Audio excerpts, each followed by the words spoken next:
Una cuarta que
pero la agarra una gimnasia, pero Pandolfi la pelea, la roba, se la toca al turquito, el turquito lo entra por el medio la pelota y adentro.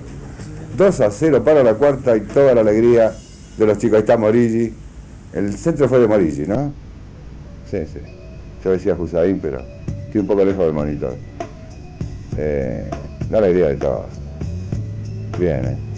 Una cuarta división. Reitero que quedan muchos chicos de estos ya el próximo viernes. Ahí hay otro expulsado, creo. Sí, ay, le pegó muy mal. No fue muy violento, pero le pegó así pelota de izquierda y se tiene que ir. Pues ya ha terminado el partido. El capitán. Este sí es el número 2, ¿no? El capitán. Enojado, se saca la pero bueno.